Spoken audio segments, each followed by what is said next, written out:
Hello, I'm Adam, And I'm Adrian. and welcome to Cast from the Crypt. Today we're talking about, I'll say it, my favorite Kevin Bacon movie. Oh, yeah. Like without a doubt. It's got to be his best. Yeah, of course, 1990s Tremors. You think that's a hot take? Yeah, probably. He's just so prolific that, everybody says Footloose. That's true. That's fair. I like this movie too. Yeah. It was my first time watching it, if you can believe it, Yeah. and I'm really glad that I did. Yeah, for me, this is an oldie but goodie. I'd seen it a few good times. I've seen it round a lot. I can rewatch this movie like forever though. It's so fun. It's so good. This is also my favorite Reba McEntire movie. So This is also my favorite Reba McEntire movie. yeah. So to categorize it, I would say monster movie. All right, off the bat. Basic plot synopsis: evil giant underground monsters attack a rural town in Nevada that's completely isolated. The town of Perfection, Nevada, with a population of 14. And we get to meet, I think, the whole town, don't we, in this movie? Yeah, we do, and it's really, really well done. Um, all the characters are, well, maybe except for one. All the characters are likable and fun, and you really get to know them all, which I enjoyed. You get to see how they, as a town, handle this blight on their community. Yeah, and like you said, I maybe the most compelling part of this movie is the characters. You really root for them. You're really glad when they come up with a new way to handle the problem. In a way, this movie's kind of like a love letter to these types of characters and this type of environment, this sort of rural, redneck, um, tight knit community. Yeah, I really like the take on the characters in this movie. I enjoy that they're not professional monster hunters. They're not, um, save for the one woman character in this movie, the one that they introduce later on, Rhonda. Um, I like that they're not really professionals in any field. They're just like everyday average Joes, and very much so. They really stress the fact that these guys are working class blue collar guys, and they don't have the credentials to really do much of anything, especially not like kind of surviving and fighting for their lives and fighting for the lives of their community. And I just thought that that was fun.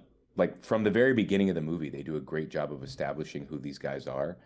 And as you get to know them more and more throughout the hour and a half that this movie gives you, it just gets better and better. You just like them more and more, at least in my opinion.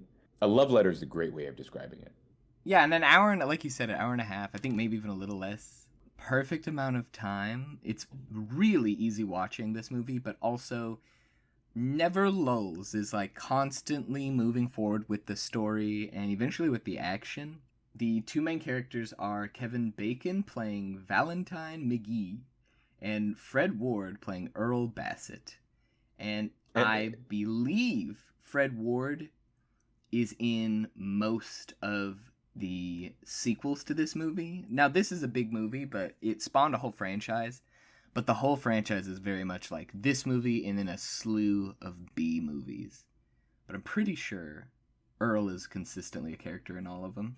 yeah, he is. He just died like a few months ago. Fred Ward did. I did not know I that. Dang. Yeah, I found that out Well, looking into it a little bit. well, I'm glad we got to rewatch this then. Me Rest too. in peace No, to a legend. me too. He's great in this movie. They both are actually. I think Kevin Bacon is my least favorite of the two, just because Kevin Bacon, I very much loop him in with Nick Cage. He is either all the way on or just so subdued and off. And in this movie, he is all the way on. And I do like it, but it's a lot. Fred Ward, I think, as Earl, is a much more human character. He's just trying to get out of this town and he wants better for the two of them, and he's believable. But he's also believable in this really kind of absurd movie, and I really like these two characters together. I like all the supporting characters, of course, but I even like the, scientist character that they bring in. That actress that plays Rhonda is Finn Carter. I've never seen her in anything else other than this movie, Yeah, I haven't but either. she plays the professional here. Well, not really. She's not a professional on the monsters per se, but she is in the area studying these tremors that are happening in this community because they're highly irregular, and she is a grad student that specializes in geology and uh, seismology, right? Is that the name of Yes. the field? And so, we have a very real reason as to why she's there. And what happens in a lot of these monster movies, and they bring in the expert, and the expert is like some jackass, very stuffy. Not at all the case here. The trio is very likable, and I have really very few complaints with the characters in this movie, other than that one annoying ass kid. He's supposed to be the God. little shit kid. Yeah, he sucks. He's like He a sucks. teenager, yeah. He just like yells "Ah!" all the time. I looked into that guy, and he is in Tremors 3 again, but he doesn't really act anymore. He plays professional blackjack. That's what he does. So good for him. Oh, okay. Yeah, all right. good for him. Yeah.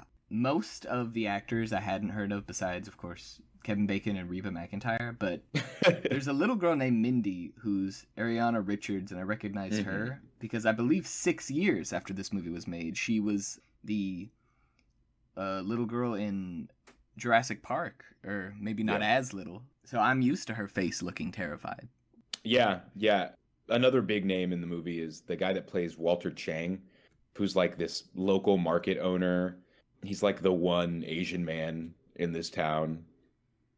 He is he plays like I forget the guy's name, but he plays the sorcerer in Big Trouble in Little China, the John Carpenter movie. There you go. I haven't seen that movie, but oh yeah, it's good. It's good. So he's another pretty successful actor that's in this movie. I know we've said this already, but I really like this movie and its characters. I was kind of shocked by how solid it was, because you hear about this franchise and about how it's so sprawling now. How many entries are there in this franchise? At least 5, but I think like 6 or 7. Right. And there's not many of those franchises, the ones that make 6, 7 sequels, that are actually good. Maybe they're fun, but they're not good. This movie I thought was good. Not in yes, it's campy, but it's not good in the way that a lot of the movies that we cover are, where they're just kind of bad and they're fun. I actually think this movie is well paced. I think the characters are likable. I think the effects are not great, but fine for the period, and especially the budget. I find it good. Yeah, I'm like literally zero complaints for me. Like, it's a good movie. Even the effects, like, I'm absolutely on board with. I like them. I think they're pretty good, or at least good enough for me to not care. I love them. I love practical effects, and it's all practical. And I love this story. One thing I love about these characters is the professional, like you said. This character, Rhonda, who is the grad student seismologist. They, throughout the movie, look to her as like, well, you're the scientist. What do you think? And she doesn't have an answer.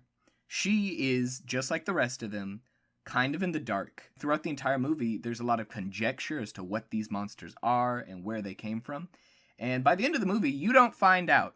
They don't find out. Nobody knows where they came from. But it doesn't really matter. They're there and they're a present problem that they have to take care of. This movie is about rednecks, but it doesn't talk down to them.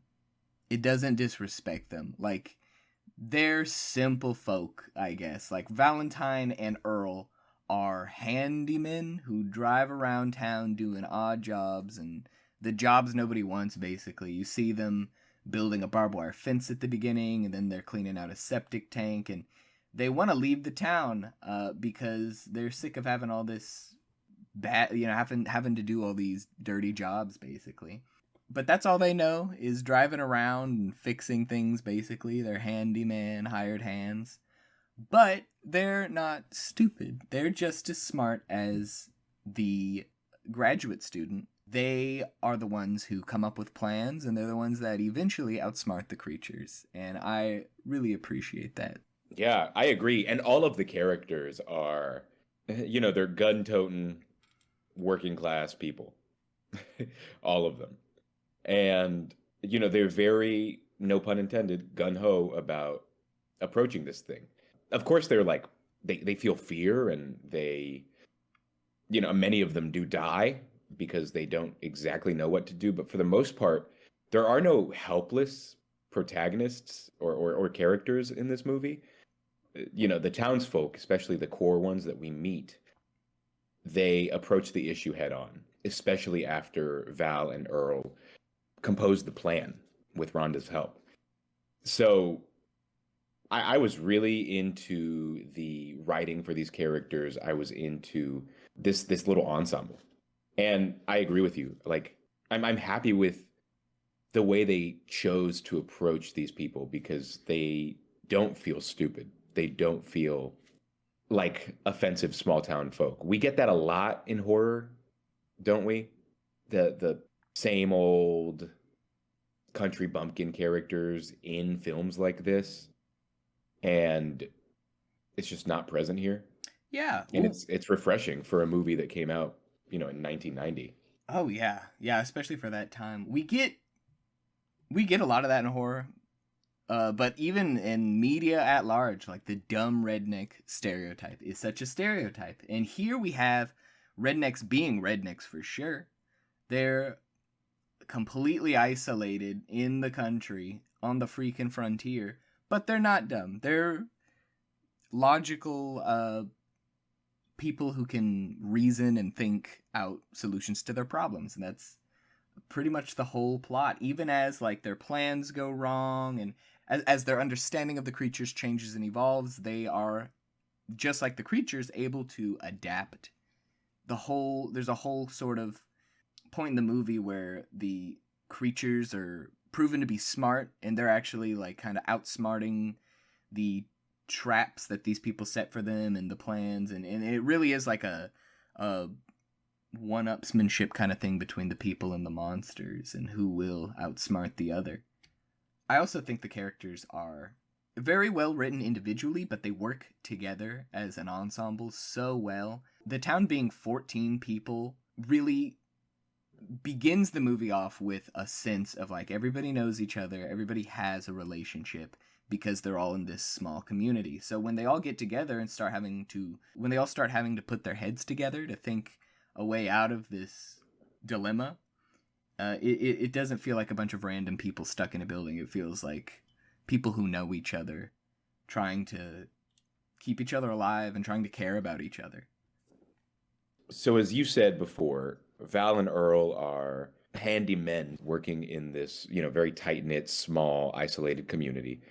They're in the Sierra Nevada mountains, so very dry, very hot. And they are trying to get out of perfection and leave to a slightly larger town. Well, I guess anything's larger than a town of 14, but they're leaving for a town called Bixby because they want to stop doing the work that they do. There's a pretty funny sequence where they, need a couple extra bucks and they are cleaning out a septic tank and it explodes as that annoying kid character watches and he makes fun of them. And it's very much a last straw for them. They pack up all their things and they peel out But as they are headed out of the town, they see like the town drunk. His name is Edgar on like an electrical tower. And in one or two sentences, we don't need a lot of exposition. They say, "You old drunk, you're up there, you're getting yourself lost again." And Kevin Bacon's character, Val, climbs up to get him down because that's the kind of community this is. And when he gets up there, he discovers that he is dead. He has tied his belt to the one of the poles of the tower, and he has died of dehydration. And the characters, Val and Earl, use common sense and piece together that he must have been afraid to climb down, whether it was something that chased him up there or something else altogether. There's no reason that he couldn't have just gotten himself back down to find some water. And that is the catalyst for a very amateur investigation that they embark upon. Yeah, and as they go around checking on people who aren't directly at the center of town or kind of on the outskirts, just in this isolated area, they find that they're all gone, and maybe they've been eaten. So within this kind of beginning of the movie, we see all these other characters that are farther away from the town, and we learn later that they're on this sort of line leading to the town. The first victim being Edgar, the second victim being this farmer, this old farmer who lives in a literal shack. He's got some sheep and he's tilling the field. His name's Old Fred, we find out. The sheep get antsy, he doesn't know why, and then suddenly we see him get sucked down into the earth. And that's the end of that scene. Later, Earl and Valentine find all his sheep slaughtered, and he's missing, except his hat on the ground. And when they go to pick it up, I love this shot so much. His face, frozen in horror, is peeking up from his field of crops as if it is one of the plants, and it's such a great shot. I love it so much. Really good fake head. Yeah, it was a really good fake head. It was very, like, pulpy horror movie, and I just loved it so much. Then, after Edgar's killed, further on towards the town, there's this couple. I believe one of them was the doctor and his wife. They're building, like, their own house. They're kind of adding an extension to their house, it looks like, and then suddenly the doctor's sucked into the ground, and his wife has to run away, and she gets in the car. We think she's safe in the car until the whole car starts shaking and all these little snake monsters are tapping at the window.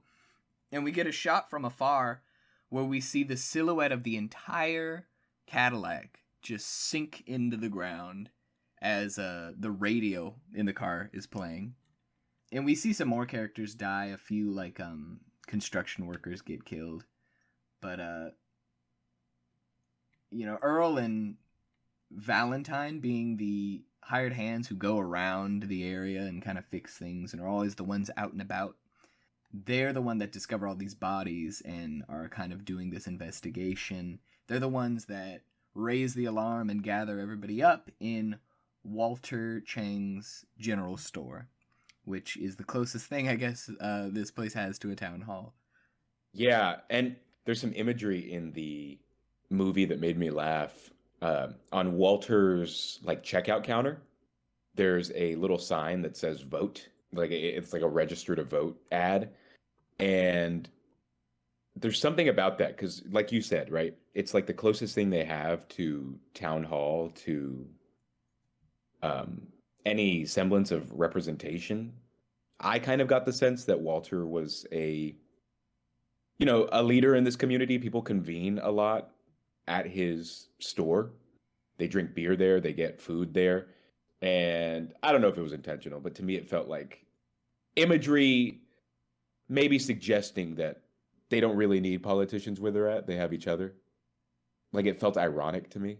Yeah, and don't even ask me how they possibly vote out there, but... Right. Or, like, who goes out there yeah, to help them. It felt very much like they just have each other, and that's why Val and Earl are so important to each other in the first place. Important to the town. Yeah, the town itself, too, I'd like to describe a little bit. what I'll call the town center, or the center, like town square, if you can call it that, is a strip of road, the general store, a water tower, I think 2 or 3 houses. Yeah, one's a house, one's like just a trailer, and then some like farming machinery scattered here and there, a shed, an outhouse. It's very like cartoonish, pulpy. This is the town. This is the local shack. You know, this it does take place in the 90s when it came out. It is supposed to be in the modern day, but it also feels like this old western, not even a town, just like a little old western town or General store. general store. You know, yeah, like it's the Wild West. And I do believe that the second or third movie in this franchise takes place in the same town, but like in the 1800s, like in the Wild West. Oh, wow. Yeah, and there's the sort of Wild West feel and imagery throughout the movie. Yes. Earl and Valentine, after everybody's car gets destroyed by these creatures, they have to take a horse, and they ride on horseback. You know, Valentine's got a cowboy hat, and everybody's toting guns. It really does feel like... Well, and not the to mention, frontier. right, the guns that they're toting. Like, Earl is using a single action Colt 45, and Val is using like a lever action rifle, 30-30. So it's very, very, I feel as though it's intentional. And I like the imagery. I like the direction of this movie.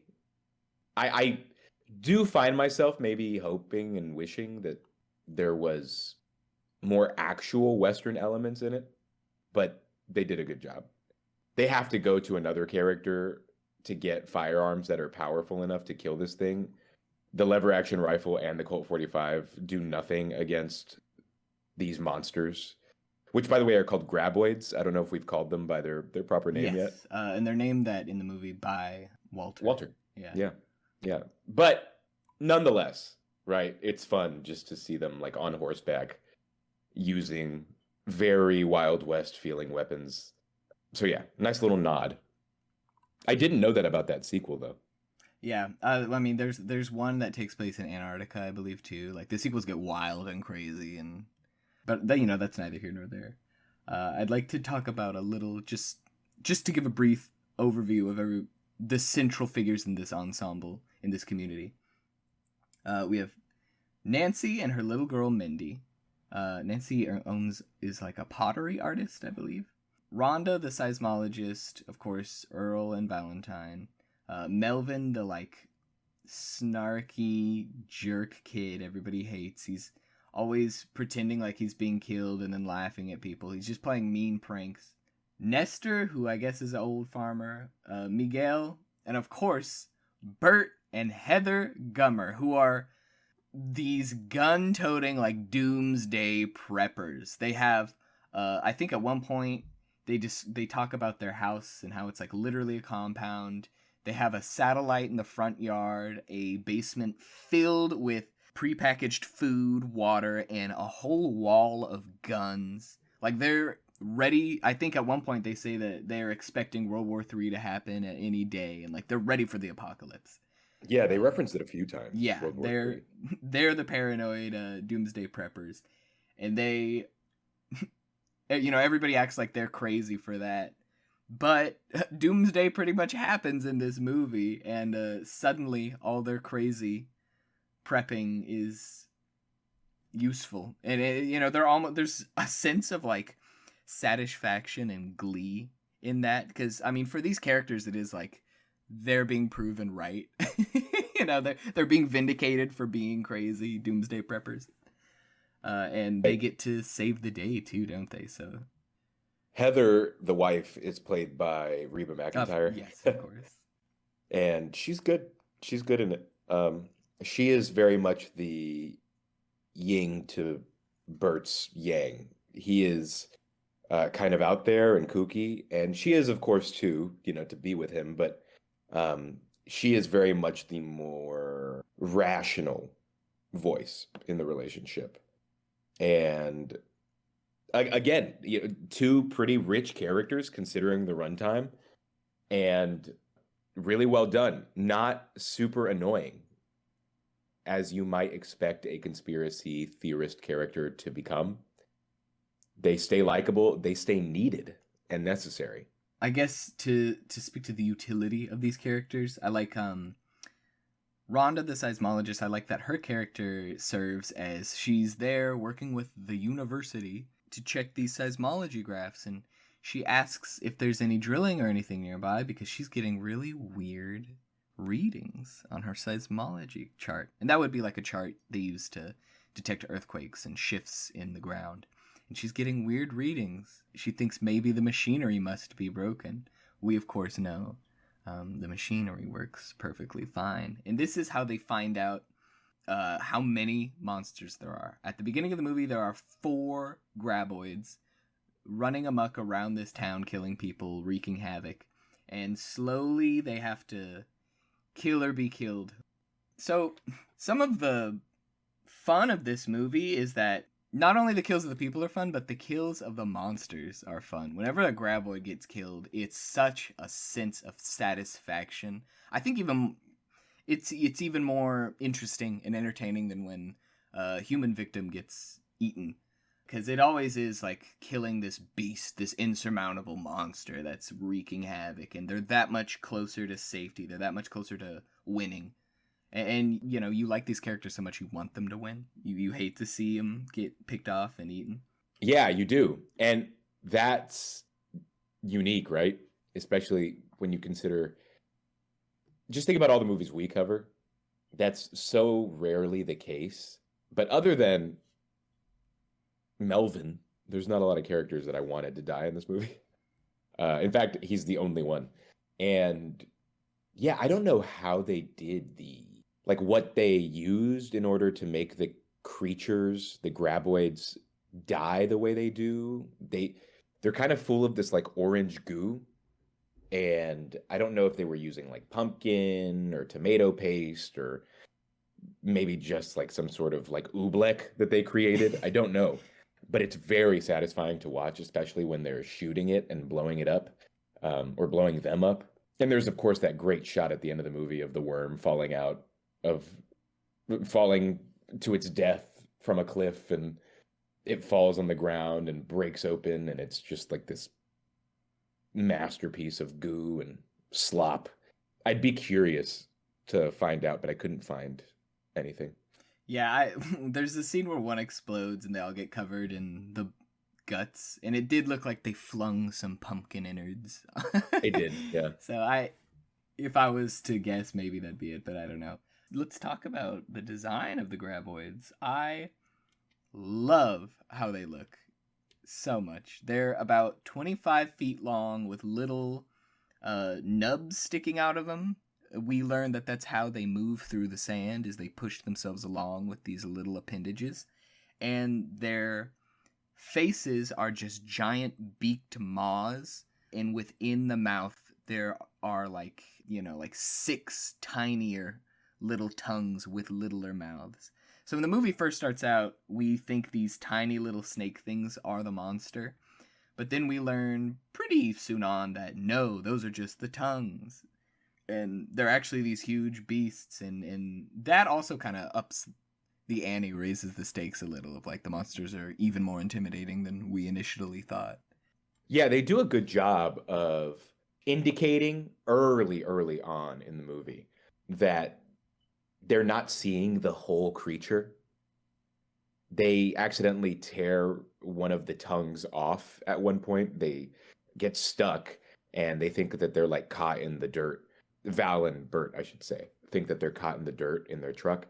And as they arrive to Walter's General Store, they find the severed tongue of the creature, or one of the severed tongues of the creature, stuck to their muffler, I think. And you have a sense of, okay, there's something else here, right? There's either a ton of these in the dirt, or it's one part of a whole, of a very scary whole. And I love the reveal. I love the reveal. For a monster that lives in the dirt and kind of sucks things underground, you see a lot of them, don't you? They really get a lot of screen time, and you get to appreciate this design and the practical effects of what must have been like a giant heavy puppet that I can't imagine was easy at all to move or work, but they're pretty articulate. Yes, they are. I mean, they're kind of ugly, but they are very articulate and they're effective because we don't see them a lot, right? And it's not one of those things where we don't see them a lot and therefore when we do see them, they have to look fantastical. For example, the reveal in Nope. You'd never seen the creature, and when you do, it's otherworldly and amazing. In this movie, you don't see it a lot. You see it just enough, but it's effective. It doesn't look perfect, I suppose, but it feels like something ancient and horrible that you would find living beneath the desert floor. This movie isn't really scary.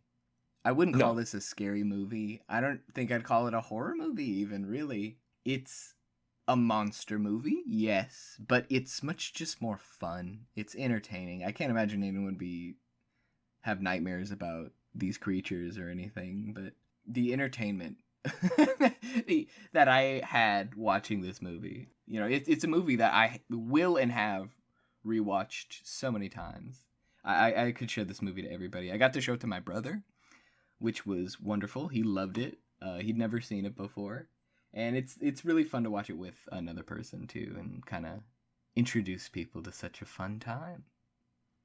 Yeah, I'm really kind of shocked I'd never seen it. I, of course, have heard of this movie many times. I knew Kevin Bacon was in it. I knew people liked it, but it's just funny how little I knew about such a popular kind of cult classic. Though I would say this is even beyond cult classic, this movie. So the plot of this movie really speaks for itself, so we don't really have to get into it very much. But some highlights, some scenes that I would love to talk about, some scenes I particularly love. The first time we see the entire creature, I believe, is Earl and Val out in the desert with Rhonda, and they're chased up onto these rocks. And this is when they find out, oh, they're under the ground. They can sense our vibrations. They know when we're speaking and when we're moving. They can sort of hear us. And the only place they can escape is on like a really big solid piece of rock because these things can move through sand super easily. So they're stuck on these boulders, and Rhonda has the brilliant idea after a while that they can pole vault from boulder to boulder. Now, they wait hours before they do that because they're waiting for the creatures to leave, but they keep finding out, even after an entire night, the creatures are still there waiting for them. So this is a way of telling us the creatures are intelligent. They're not just dumb worms. They're smart, they're methodical, and they're trying to trap their prey. And these characters have to outsmart them. And they do. They pole vault from boulder to boulder to get into Rhonda's car, drive back to the town, and raise the alarm. And then we get wonderful scenes of like everybody trying to figure out what to do, how to get around this problem. They find out they're pretty much isolated in the town. They don't know how to escape. That's a big thing, is how do we escape this town and get help. Their main goal is not to kill the beasts. Their main goal is to get help. They just want to escape with their lives and with their families. While they're all freaking out in the general store and trying to figure out what to do, the worms come to the general store and start attacking everybody. The store themselves, what they thought was a safe place, is no longer safe. They break through the floor, and every character has to get on the roof of some building. And I love this part of the movie so much. This is my favorite part of the movie, is where everyone's on the roofs. It turns into a game of the floor is lava. And it's such a high stakes game of the floor is lava, and it's just so fun to see. Yeah, right before everybody has to get on the roofs of the homes and the buildings of the town, Walter has this like awful, tragic death where you get to see his whole body inside the mouth of the graboid, and it looks so good. It felt so visceral. And of course, it has a profound effect on these characters because this is such a tight-knit community. And I also think I think the movie picks up from there. I, of course, don't mean that the movie was ever slow. I just also really enjoy the movie from this point on. A really spectacular moment that happens after everybody is on the town's rooftops is when Bert and Heather are able to lure one of the graboids to their basement, which also happens to be the most ridiculous cartoony prepper armory that I've seen in a movie probably ever. Well, yeah, I mean, everybody has their doomsday prep gun room, a lot of people do. But you never get to see the gun room used. And this is like, I don't know, the award of like most guns used on a monster goes to this scene in this movie. Their house is kind of away from everybody else in the town, but they're able to communicate with Walter with a CV radio. And they managed to take the radio with them onto the roof, so they're trying to warn them. And it's this great scene. They're in the basement waiting for the monsters. They don't know that they're underground. And when they find out that they're underground, it's too late. One has burst through the wall. The wall is opposite the wall, covered in guns, though. And it's this great scene of these two characters taking a new gun off the wall and blasting the monster, and then throwing the gun down, grabbing a new gun, shooting it until something works, until they can finally kill the monster. And after, like, what must be, like, I don't know, like 5 minutes? Like, how long is this scene? It's a pretty long scene. Blasting. Yeah, it keeps going. Yeah, it just keeps going. They keep blasting this thing, and it's after all of that, they finally like kill it after they decimate it with these guns, and it's one of these great moments of like, woo, we got it, and it's so fun to see. It's really funny. This is maybe the scene I laughed at the most too. Yeah, no, it's funny. It's also fun. You're not laughing at it, you're laughing with it, I feel like. Uh, Absolutely. yeah, I think it's a very self-aware moment in the film. The part where he breaks the glass for the elephant gun, just epic. They have this ridiculous elephant gun that is very much the kind of thing that you would see uh, one of those guys wearing the kooky Sahara hats. Do you know what I'm talking Yeah, about? Like the absolutely. big Yeah, Crocodile Dundee. explorer. Yeah, explorer hats. It's just crazy. And my favorite part is that not only does he use it once to finish the job on this graboid that has busted into their basement, because it does eventually, it's the final blow to this creature. But he then realizes, okay, well, I've got, a limited amount of ammo for this thing. I'm gonna go ahead and run with it. And we get this hilarious shot of Bert running onto a rooftop with this ridiculous shotgun. And then later on, he's disappointed that it can't penetrate the ground. But that of course would be OP. There would be no stakes then. Yeah, and immediately like these two characters specifically are never idle. While everybody else is in the town dealing with the remaining graboids and they're trying to come up with a plan of how to get out of there, these two are busy. They're at work getting all their like gear together. They're getting like rations and water and guns, and they start making homemade bombs. Like they're getting ready. But as they prepare and as they get ready and as these characters come up with a plan to escape, the graboids themselves are also coming up with plans. They're all on the roofs, but then suddenly the graboids kind of feel the tongues come up and they look like they're feeling around the shape of the building, and then they start ramming the buildings to see if they can't get them to fall over, or in the case of Walter's general store, they're trying to get the foundation to crack. They know these people are up on the roofs and they're trying to force them out, basically. So the stakes are high. They're smart creatures as well. Eventually, the idea Earl and Val come up with is that they are gonna run to this huge, like 10-ton tractor loader with a semi-trailer that it's got on the rear, and they're gonna drive this iron machine up to the mountains that are made of solid granite and escape and get to another city and get help. The one problem is that the tractor loader is way far away from them, and if they get on the ground, the floor is lava, they'll be eaten. So they have to come up with yet another plan, and this whole movie, the whole plot is This is our plan. Oh, there's an obstacle though. How are we going to get around it? It's them thinking ways out of these obstacles and proving that they're smart people. You know, this is going back to like they're not dumb rednecks. They're smart. They're thinking through all these problems. It's fun to watch a movie where people problem solve, I guess.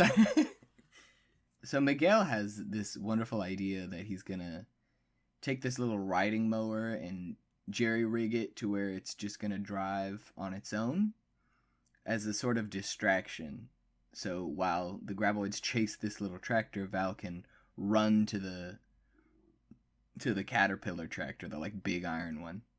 And while he's doing that, it works for a little bit until this little riding lawnmower flips over, and oh no, another obstacle, another problem. They gotta think quick. The monsters are gonna eat Val if they don't do something. So what are they gonna do? Rhonda has the idea that she's gonna break open this pipe connected to the water tower she's hiding on top of, and the water falls to the ground and distracts the creatures. Val's able to get the tractor. They're able to jump on and drive towards the mountains and pick up Bert and Heather, and now they have a bunch of guns and bombs. But then the worms, the graboids, as the movie has already suggested, they are able to adapt really quickly. I've heard this is something that the sequel actually goes into as well, just how rapidly these things adapt. And they actually set a trap that disables the track loader. They create like a sinkhole, and now it's once again the floor is lava, but with some nearby rocks and boulders that they have to use in order to stay away from the ground.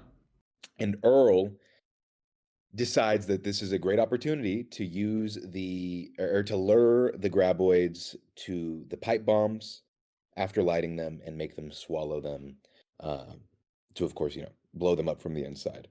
And they do get one graboid with the pipe bomb, but as they think that they're going to get the second one, it takes the bait. They throw the pipe bomb out, I don't know, probably 20 yards, and the graboid takes the bomb. It it shoots it back at them. It shoots them back, excuse me, it shoots it back at the boulders. And the survivors have to scramble off the rocks, back onto the dirt, and they have to disperse. And the worst part of it is that the pipe bomb lands on the other pipe bombs, and there's only one remaining. They only have one bomb left to get the job done.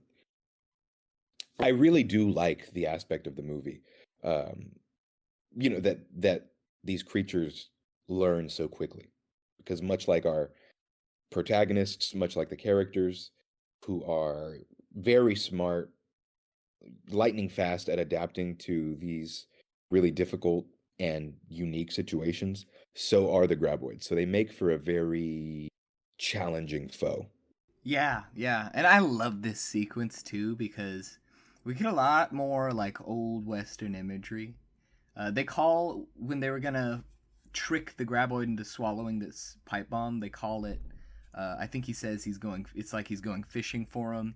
And Earl does this like lasso kind of rope throw to get him to swallow it. And then, there's these huge explosions and everything. And it's all so like pulpy. It's very Western. It's just so Western, this film. And I love that vibe. I guess it works really well. Another thing, this is a trope in sort of monster movies in the horror genre, I guess, but I love this trope. It's where the final monster in a monster movie is like one that's somehow a little bit different, a little bit better than the others, and we can differentiate it. So early on in the movie, the first graboid they encounter, they run over its tongue with its truck, and so they know it's that first one because one of the tongues is missing. It's like cut up. So I think Val calls him Old Stumpy, and he ends up being the final graboid. And he's the one that spits the bomb back at them, and he's clearly like the final survivor, is the smartest one and is the biggest challenge. I love when movies create like this hyped up feud between one of the random monsters and the characters. Like Gremlins does this. Like all the Gremlins look the same, but there's one that has a white hairdo, and his name's Spike, and he's the big Yeah. bad. I love stuff like that. Just hyping it up, raising the stakes. It's flashy and it's fun, and I think that's a great way to describe this movie. Yeah. The finale of this movie is I just love the way they ended.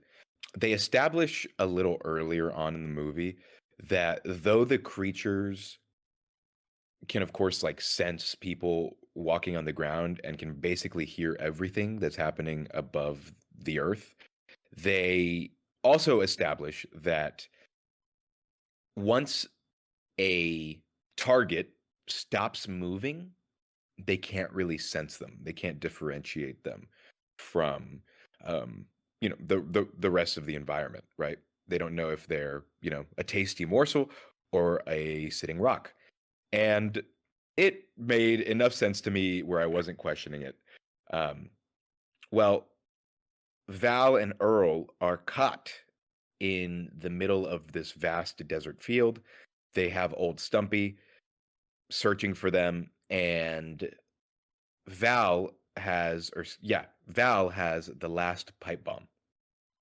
And the survivors and Earl all think that he should throw it far away, lit, so that the bomb landing on the earth as well as its explosion will lure the worm away, and they can hopefully make their escape. But this is not enough for Val, and he instead decides to have a chase with the graboid, and he runs all the way to the edge of a cliff. This calls back to an earlier kill of one of the worms. They inadvertently make one of the graboids that chases them run headfirst into a cement wall, and it kills them. So he knows that it'll just chase blindly, and he decides, well, I'm going to run this one off the edge of a cliff, and we get this fantastic,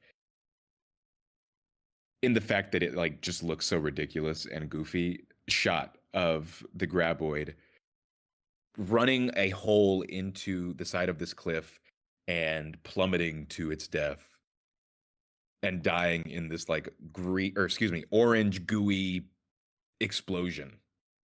It's such a great final moment. Such a fun little finale. A fun chase sequence. That's a great way to end a movie. Especially when it directly contrasts the last 30 minutes we've spent in the film. Or maybe 30 is too much, but like 20-ish minutes where the characters are forced to stand still, right? They are forced into submission. They're stuck. It's almost like they're under siege, and he has to run. It's very cathartic.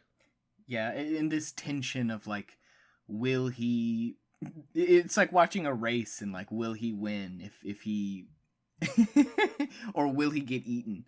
It's flashy, and it's such a great final confrontation finale of the movie.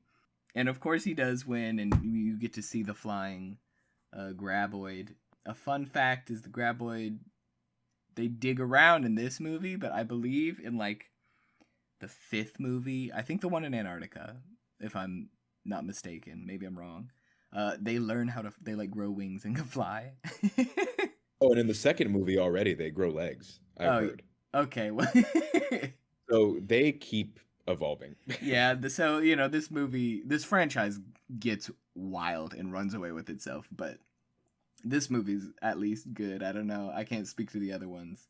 But this dramatic worm sailing out of a cliff and plummeting to its doom. That's like the classic dramatic way to kill the final villain in anything is have him plummet to his doom, It's as old as time, that trope. I love it. And then, 3 cheers, everybody's safe, and everybody has a happy ending.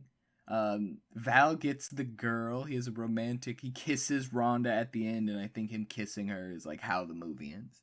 And what a great ending, you know. It's satisfying. I think you said cathartic, and like yeah, perfect. It's this movie is so uncomplicated Yeah. and in the best way possible. It's very, very self-aware. I think it's like 90 minutes or just over 90 minutes. It's incredibly short. It's really well paced. It never drags. It never feels uh it never feels like it's too silly, you know? Yeah. And like you totally have to watch the movie. Like you Oh, have to kind of commit to watching it to take it all in. Well, I disagree. I actually disagree. Yeah, no, you can throw it on, but it commands your attention, I think. Yeah, it's entertaining. It will Right. suck you in because you'll be that entertained, but it is also a light viewing experience. Right. It's not gonna make you think really hard, you know. Yeah, it's the Um, best of both worlds. yeah, it. I love this movie so much. This is why I've seen it so many times. Is it's so easy to watch and it's so rewatchable. That's the one problem is it's not really widely available on any streaming service at the moment, but it has been in the past, and I'm sure it will be in the future. At this It's point in also this, certainly worth the $3. yeah, oh yeah, if you rent it for sure, I think it's worth it. I'll say it's on a streaming service, but in my world, the streaming services are really fickle with what they have. Like it could be gone tomorrow. So I don't Right. know. If you ever can see it, please watch this movie. You'll love it. I think it's very universally enjoyable. Yeah, I agree with you. I agree with you. I am so happy that I finally got to see it, and I would recommend it to anybody. I'm thinking about watching the others, though I'm sure that there's this, a pretty harsh decline. Me too. Yeah, I think the sequels, from my understanding, are B movies with a capital B. But I don't know. I really doubt it'll have half the charm. But this movie was so entertaining. I might even watch some terrible B movie sequels just for the hell of it. So, thank you for joining me, Adrian.